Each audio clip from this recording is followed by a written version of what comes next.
दर्जी लड़की का जादुई लहंगा चोरी सैंडल। कुंजपुर गांव में रहने वाली 17 साल की सलोनी एक गरीब दर्जी थी जो चंद पैसों में लोगों के कपड़े सिलकर अपने घर का गुजारा भत्ता चलाती थी। अरे ओ सलोनी, अरे भीतर है क्या? हाँ चाची आ जाओ। अरे परसों रोज मैंने तुम्हें जो ब्लाउज सिलने को दिया था वो पूरा हो गया क्या? हाँ चाची, वो तो मैंने सवेरे ही सिल दिया था और उसकी तुरपाई भी पूरी हो गई है, ये लीजिए। सलोनी रेवा का सिला हुआ ब्लाउज उसे थमा देती है।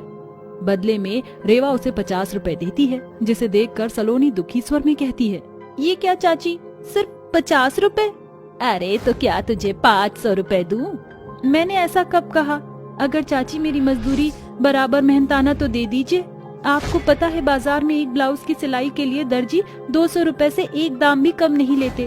फिर आपका ब्लाउज अस्तर वाला था, ऊपर से गले की बारीक बनावट, इसे सिलने में मैंने पूरा दिन बिताया है। अरे तो क्या पूरे दिन के पैसे मुझसे ही वसूलेगी? देख सलोनी, ये देहात है, ये तेरे जैसे नत्थू गहरे दर्जियों की कमी नहीं है। 50 रुपए से एक पाई ज्यादा नहीं दूंगी।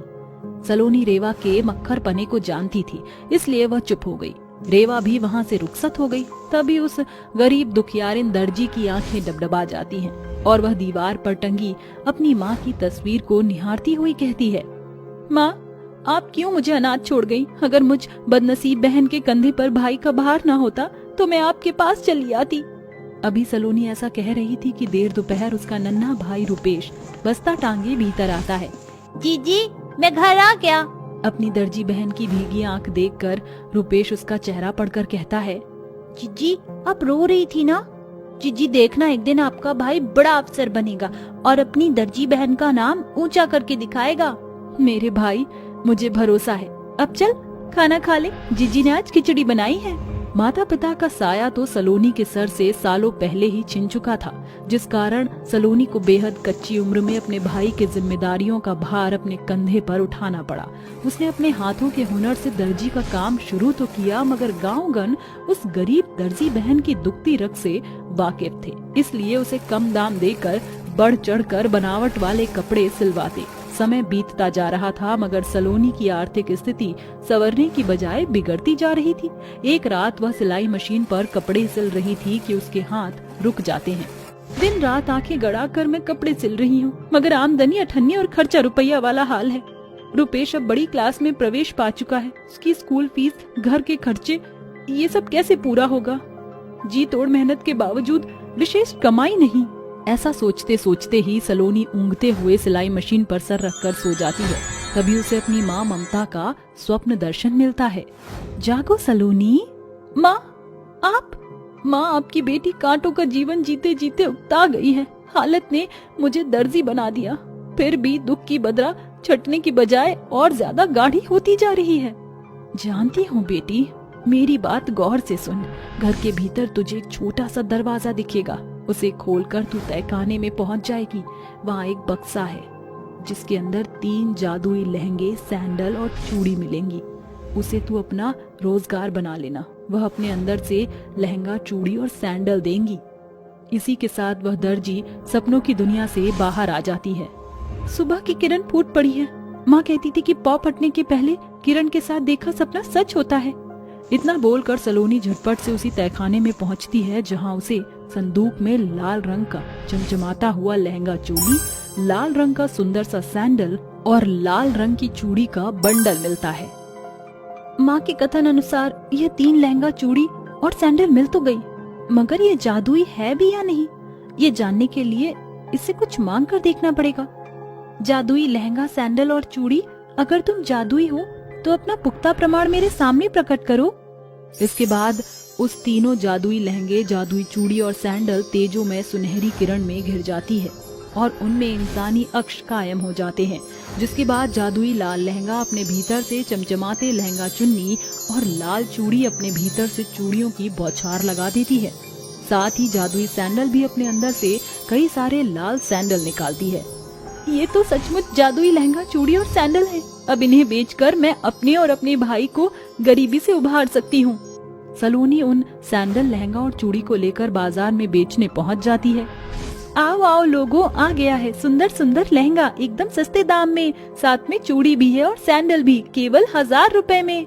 इतना कम दाम सुनकर दूर खड़ी जानवी नाम की एक लड़की कहती है, क्या सचमुच ये शादी का जोड़ा और ये सैंडल चूड़ी सिर्फ 1000 में है? मगर बाकी दुकानदार तो केवल ऐसा ब्राइडल लहंगा 10,000 के पार बेच रहे हैं। फिर तुम इतना महंगा लहंगा सस्ते में क्यों बेच रही हो? अरे तो माम खाओ होने वाली दुल्हन, गुठलियां मत गिनो। कुछ ही देर में सलोनी के सारे लहंगे, चूड़ी और सैंडल बिक जाते हैं, जिसके बाद में उसे बहुतेरी कमाई हाथ लगती है। ऐसे ही हर दिन बीतता चला जाता है।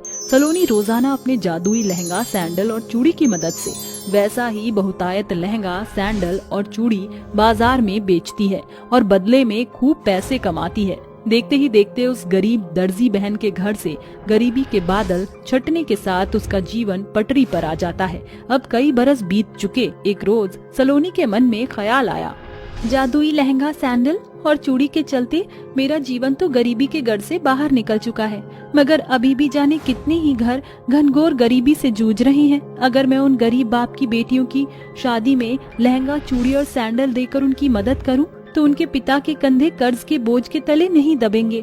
मेरे जादुई लहंगे, सैंडल और चूड़ी मदद का हाथ बढ़ाओ ताकि मैं गरीब दुल्हनों की मदद कर सकूं। सलोनी के ऐसा कहते ही जादुई लाल लहंगे, सैंडल और चूड़ी के भीतर से खूब सारे लहंगे, चमचमाती चूड़ी और सुंदर सुंदर सैंडल की भरमार लग जाती है। उन्हें लेकर वह मंदिर की ओर बढ़ ही रही थी कि उसके कदम एक गरीब घर के बाहर रुक जाते हैं, जहां बिंदिया नाम की दुल्हन बेरंग साड़ी पहने मंदिर की ओर बढ़ रही थी। जरा ठहरो बहन, आज तुम्हारा ब्याह है क्या?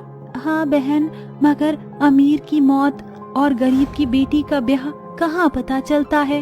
ऐसा ना कहो, ये मेरी तरफ से शादी का लहंगा, सैंडल और चूड़ी तोहफा ले लो और इसे पहनो, क्योंकि शादी सिर्फ एक बार होती है। इस तरह सलोनी गरीब बिंदिया को अपने हाथों से उस जादुई जोड़े, चूड़ी और सैंडल को पहनाकर उसे दुल्हन बनाती है। ऐसे ही समय बीतता है और आखिरकार रूपेश IAS बन जाता है। जीजी देखो, आपका भाई अपने पैरों पर खड़ा हो गया है। अब देखना, ये अफसर भाई अपनी दर्जी बहन की शादी में पूरे गांव को दुल्हन की तरह सजाएगा। अपने भाई की बात सुनकर सलोनी की पलकें भीग जाती हैं और रूपेश सलोनी की शादी के लिए एक सुलझे हुए परिवार से रिश्ता तय करता है। आंखों में सैकड़ों अरमान संजोए सलोनी जैसे ही अपने जादुई लाल लहंगे के जोड़े, चूड़ी और सैंडल को पहनती है, उसका तन तेजोमय कंचन किरण से तर हो जाता है, जिसके बाद उसका मुंह 16 श्रृंगार से सजाकर आप रूपी निखर जाता है। ये कैसे हुआ? मेरे पास एक भी जेवर नहीं थे, फिर ये सोने के जेवर और मेरा रूप कैसे बदला? अचानक इसका ध्यान अपने जादुई लाल रंग के जोड़े पर घिरता है, जिसके बाद उसके चेहरे पर पड़ा प्रश्न चिन्ह दूर हो जाता है और अंत में 7 फेरे के साथ सलोनी ब्याह के बंधन में बंधकर अपनी नई गृहस्थी में प्रवेश करती है। प्रेग्नेंट बहू के जादुई आलू। विधवा औरत उल्टी करके पानी पीती है, तभी सास आकर बोलती है, ये क्या, तू उल्टियाँ कर रही थी? हाँ बाजी, कुछ दिनों से चक्कर और उल्टी आ रही है। हाय हाय, सत्यानाश हो तेरा, बेड़ा गर्क हो। अरे मेरे बेटे को तो खा गई और अब तू सपोले को पैदा करने वाली है। अरे घर का राशन पानी कैसे चलेगा? मेरी छाती पर तो 1 रुपए नहीं है तुझे देने के लिए।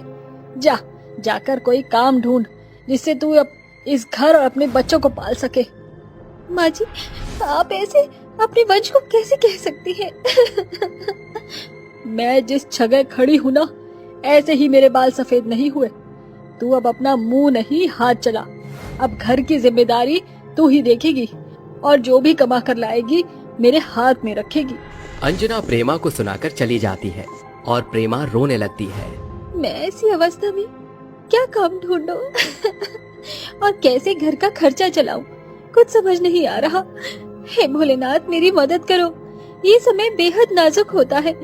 अपनी सास की बात से प्रेमा बहुत दुखी थी।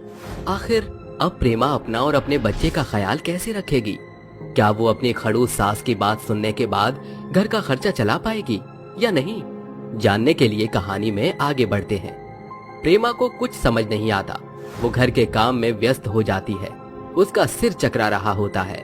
तब वो बाहर आंगन में आकर बैठ जाती है तो उसकी नजर आलू की खेती पर पड़ती है और वो कहती है, अरे मैं तो भूल ही गई थी, इन्होंने आलू की खेती कर रखी है। इन्हीं आलूओं को बेचकर मैं घर का खर्चा चला सकती हूँ और अपने बच्चे का ख्याल भी रख लूंगी। कल से ही मंडी जाकर आलूओं को बेचती हूँ। ये बोलते ही वो आलू की खेती में से खींच खींच कर आलू निकालने लगती है और उन्हें साफ करके अगले दिन मंडी में बेचने जाती है। आलू ले लो, आलू ताजा ताजा आलू ले लो, बिल्कुल भी मीठे नहीं है, ना हरे आलू हैं। आलू ले लो, आलू 100 रुपए के 10 किलो आलू। अरे तुम तो बड़े सस्ते आलू बेच रही हो, जरा मुझे 5 किलो आलू दे दो। जी ये लीजिए। बहन जी पसंद आए तो आप दोबारा ले जाना। हाँ हाँ जरूर ले जाऊंगी। आलू ले लो, आलू 10 रुपए किलो, 10 रुपए किलो, 20 रुपए के 3 किलो आलू ले लो। आलू बहन जी जरा मुझे भी 3 किलो आलू दे दीजिए। ये लीजिए भाई साहब। इस तरह से पहले दिन प्रेमा सस्ते आलू बेचकर ज्यादा ग्राहक को बुलाती है, जिससे उसकी काफी बिक्री होती है। जब घर आकर वो ये सब पैसे गिन रही होती है 551, 552, 553, 554, 555, 506।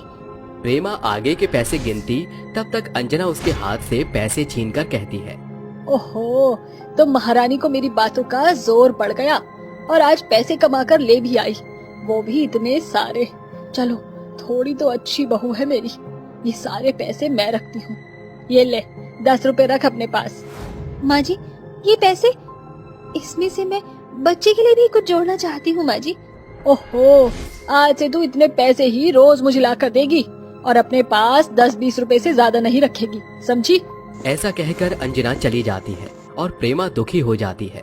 कोई बात नहीं, मैं ऐसे ही काम करके और पैसे कमाऊंगी और माँ जी से अब की बार छुपा कर रखूंगी ताकि आड़े वक्त में मेरे बच्चे के काम आए। ये बोलते ही वो आलू की खेती में से आलू निकाल कर रखने लगती है और मंडी जाने के लिए तैयार कर देती है। अगले दिन वो फिर सुबह से शाम तक आलू बेचती है। ऐसे ही वक्त बीतता है और वो आलू बेच बेच कर पैसे जमा कर लेती है। वहीं धीरे धीरे मंडी में बाकी व्यापारी भी आलू बेचने लगते हैं, जिससे उसके ग्राहक अब उसके पास ना आकर बाकी व्यापारियों से आलू खरीदते हैं। आलू ले लो, आलू आलू ले लो। हे भोलेनाथ, सुबह से शाम होने को आई है पर अभी तक 2 लोगों के अलावा किसी ने आलू नहीं खरीदे।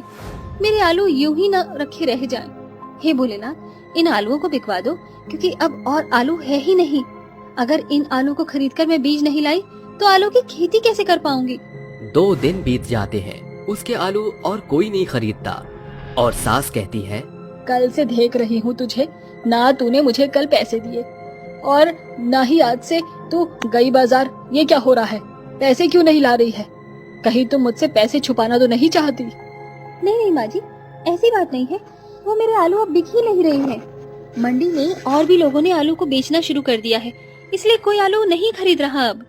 हाँ हाँ हाँ, तुझे क्या लगा तू जो बोलेगी मैं उसे सच मान लूंगी? अपनी झूठी कहानियां बनाना बंद कर। मुझे पता है तुम मुझसे पैसे छुपा कर रखती हो। अगर कल तूने मेरे हाथ में पैसे लाकर नहीं रखे तो तेरा वो हश्र करूंगी जो तू सोच भी नहीं सकती। अंजना उसके बाल पकड़कर परेशान करती है तो प्रेमा बोलती है, माँ जी, मुझे दर्द हो रहा है। ये आप क्या कर रही हैं? आप जानती हैं ना मेरा 5वां महीना चल रहा है। 5 महीने से मैं आपके सारे पैसे आपको लाकर देती हूँ, फिर भी आप मेरे साथ ऐसा बर्ताव कर रही हैं। थोड़ा तो विश्वास कीजिए। आज छोड़ रही हूँ तुझे, लेकिन मैं कल नहीं छोड़ूंगी। तुझे इस घर से बेघर कर दूंगी। नहीं, मेरे साथ ऐसा मत करना। ये मेरे पति का घर है, कम से कम मेरा बच्चा अपने पिता की यादों में तो पलेगा। अगली सुबह जब वो उन्हीं आलूओं को बोरी से निकालती है तो उन आलूओं को सड़ा हुआ पाकर रोते हुए कहती है, हे भगवान, ये क्या हो गया? मेरे सारे आलू खराब हो चुके हैं। अब मैं क्या बेचूंगी? मेरे पास फूटी कौड़ी नहीं है। माँ जी तो मुझे जान से मार डालेंगी अगर उन्हें पता चला। अब मैं क्या करूं? प्रेमा का एक एक रोता हुआ आंसू धरती में चला जाता है। तभी धरती में से आवाज आती है, बेटा, मैं धरती माता हूँ, तुम रो मत। तुम्हारे पति ने और तुमने बहुत मेहनत के साथ मेरी गोद में आलू की खेती की है। तुम ऐसे निराश मत हो। मैं तुम्हें वरदान देती हूँ, अब से तुम इस खेती में से जो भी आलू निकालोगी वो सोने का आलू बनकर निकलेगा। शुक्रिया धरती माता, आपने मेरी बात समझी। मैं आपका बहुत बहुत धन्यवाद करती हूँ। ये कहते ही धरती माता अपने वरदान से उसके हर एक आलुओं को सोने का बना देती है। उन सोने के आलू को हाथों में लेकर वो कहती है, मुझे तो विश्वास ही नहीं हो रहा कि मेरे हाथों में सोने के आलू हैं। अब तो मुझे खेती करने की भी जरूरत नहीं है और अब मैं माँ जी को काफी सारे पैसे भी दे पाऊंगी। तो जल्दी से सुनार पर चलती हूँ। ये कहते ही वो कुछ आलुओं को लेकर सुनार के पास बेच देती है, जिसके बदले में उसे मोटे मोटे पैसों की गड्डियाँ मिलती हैं और उन पैसों को वो अंजना को लाकर देती है। तभी अरे इतने सारे पैसे कहाँ से आए? बता, कहीं तूने मेरी वजह से किसी के घर में चोरी तो नहीं कर ली? अरे नहीं नहीं नहीं माँ जी, अभी कैसी बातें करती है, ये अपने ही पैसे हैं। भला हमारे पास इतने सारे पैसे कहाँ से आ सकते हैं? मुझे बेवकूफ मत बना, बता कहाँ से आए हैं? मैं बताती हूँ आपको, मेरे साथ चलिए। ये कहते ही वो अंजना का हाथ पकड़कर आलू के सोने की खेती के पास ले जाती है, जहाँ सोने के आलू के पौधे को खींचने पर उसे चमचमाता सोने का आलू मिलता है। ये देखते ही खुशी से अंजना बौखला जाती है। अरे बहू, ये जादू कैसे? हाँ हाँ बहू, ये जादू कैसे हो गया? इतना सारा सोना, अब तो हम माला माल बन गए हैं। अब तो तुझे बच्चे की फिक्र करने की भी जरूरत नहीं है। बहुत कुछ कर सकते हैं हम इन पैसों का। हाँ माँ जी, बहुत कुछ कर सकते हैं। पर बहू, ये सब हुआ कैसे? ये सुनते ही प्रेमा अंजना को सब कुछ बता देती है और कहती है, तो ऐसे जादू हुआ है। चलो अच्छी बात है बहू, तू मुझे भी माफ कर देना। तेरे साथ मैंने बहुत ज्यादा ही खड़ूसपना कर दिया। कोई बात नहीं माँ जी, मैंने आपको माफ किया। अंत भला तो सब भला। इस तरह से सास बहू खुशी खुशी रहने लगती है। सोने के जादुई आलू से उनका जीवन बेहतर हो जाता है और कुछ महीनों बाद प्रेमा को एक सुंदर सी बेटी होती है।